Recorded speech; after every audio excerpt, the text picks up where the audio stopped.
Жители села Строгановка, это массивы Мамак и Васиет, вышли на массовый субботник. Вооружившись перчатками и мешками, жители начали убирать мусор вдоль дорог и в лесополосе, белить деревья. Мы не для кого-то, а для себя.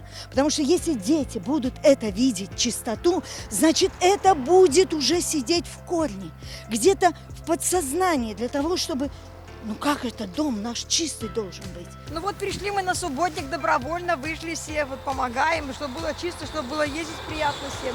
На субботник жители Строгановки вышли целыми семьями. Пришла с племянником, с семьей, так как хочу, чтобы была Строгановка чистая, чтобы дети мои, мама двоих детей, у меня 2 деток. Хочется, конечно, чтобы было все чистенько, чтобы было приятно ходить, гулять в лесу, лесополосе, лесной зоне. К уборке своего села жители привлекли и детей, а чтобы они охотнее наводили чистоту, специально для них организовали квест с поощрительными призами. Квест состоит из 2 основных заданий. Первое, самое главное задание, за которое вы будете получать больше баллов. Это сбор мусора. Мешки приносите, показывайте мне, я вам буду писать баллы за каждый мешок. Чем больше мешок, тем больше баллов. Для того, чтобы мотивировать детей на какие-то совместные благие дела, конечно же, нужны подарки, нужны призы, и надо какое-нибудь соревнование, какую-нибудь игру.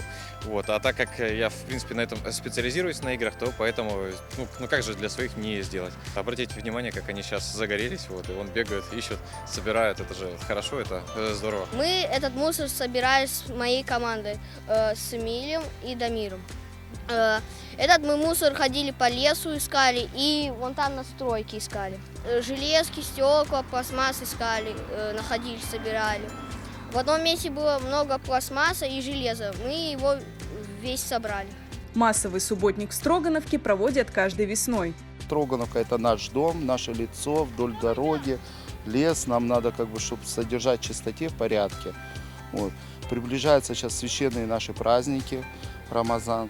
И мы должны перед праздником все, чтобы у нас было чисто, порядок. У нас трасса, соединяет Симферополь и Дружная. Вот, протяженностью она в районе может 25 километров.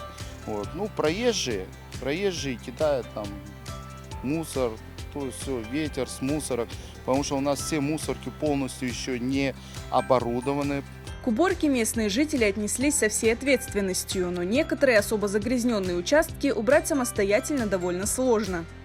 Здесь исторически так сложилось, что установили мусорник на выезде, потому что было людям удобно на выезде выбрасывать мусор. Но по Санпину здесь вообще нельзя устанавливать мусорные баки, так как рядом протекает река, Малый Салгир. Вот это все находится, его бассейн, бассейн реки Малый Салгир. И в 50 метрах находится санитарная зона. Для того, чтобы полностью очистить русло реки Малого Салгира, нам необходима техника.